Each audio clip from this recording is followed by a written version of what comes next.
அனைவருக்கும் வணக்கம். இன்றைய ரத்தனியா கேஸ் அப்டேட் ஆகஸ்ட் 4. பூவினும் மெல்லியவள் பூங்கொடியாள் என்று நமது முன்னோர்கள் சொல்லுவார்கள். அப்படிப்பட்ட மென்மையான ஓர் பெண்ணுடைய உள்ளத்தை பாதித்து அவளை ஒரு பெண்ணாக கூட அவளை நினைக்காமல் அவளை வன்கொடுமை செய்து சித்திரவதை செய்து அவள் அனுபவித்த கொடுமைகள் 15 நாட்களிலே ஒரு நாள் கூட அவளால் தூங்க முடியவில்லை என்று அவள் தன்னுடைய இறுதி வாக்குமூலத்தில் பதிவிட்டிருக்கிறாள். அதை பற்றி தாங்க இந்த பதிவில் அவங்க அப்பா சொல்கிறாரு. இந்த பதிவில் இந்த இன்டர்வியூவில் அவங்க கேட்குறாங்க, உங்களுடைய பெண் என்னென்ன கொடுமைகள் அனுபவித்தாள் என்று. உடல் ரீதியாகவும் உளவியல் ரீதியாகவும் கொடுமைகள் அனுபவித்ததை அவர் சொல்கிறார். அப்போது போஸ்ட்மார்ட்டம் நடப்பதற்கு முன்பு அந்த ரிப்போர்ட் தயார் பண்ணக்கூடிய அந்த அறையில் தன்னுடைய மனைவி ரத்தன்யாவுடைய தாயார் மருத்துவரிடம் பேசிக்கொள்வதை என்னால் காது கொடுத்து கேட்க முடியவில்லையே, என்னுடைய காதுகளிலிருந்து ரத்தம் வடிவது போன்று இருந்தது, என் உடலில் நெருப்பு எரிவது போல இருந்ததே என்று அவர் அதை வர்ணிக்கும் பொழுது நமக்கே மனது ரொம்ப தவிக்கிறது.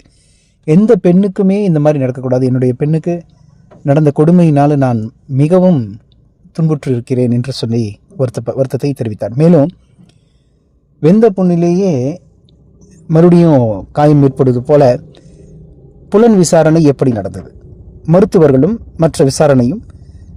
வழக்கு ஹைகோர்ட்டுக்கு வந்தது. ஹைகோர்ட்டுக்கு வந்த வழக்கு நீதிபதி கேட்கிறார், நீதியரசர் கேட்கிறார். இந்த வழக்கிலே முக்கிய ஆதாரமான போஸ்ட்மார்ட்டம் ரிப்போர்ட்டை அறிக்கையை நான் பார்க்க வேண்டும் என்று கேட்கிறார். அதை சமர்ப்பிக்கிறார்கள். அந்த சமர்ப்பிக்கப்பட்ட ஒரு முக்கியமான தடயமான அந்த புலன் விசாரணை, அந்த போஸ்ட்மார்ட்டம் ரிப்போர்ட்டில் உடல் கூறு ஆராய்வு பதிவில் பார்த்தீர்களே ஆனால் அந்த அறிக்கையில் வெறும் அரை பக்கத்திற்கு மட்டுமே எழுதப்பட்டிருக்கிறது. மேலோட்டமான செய்தியாகத்தான் இருந்தது.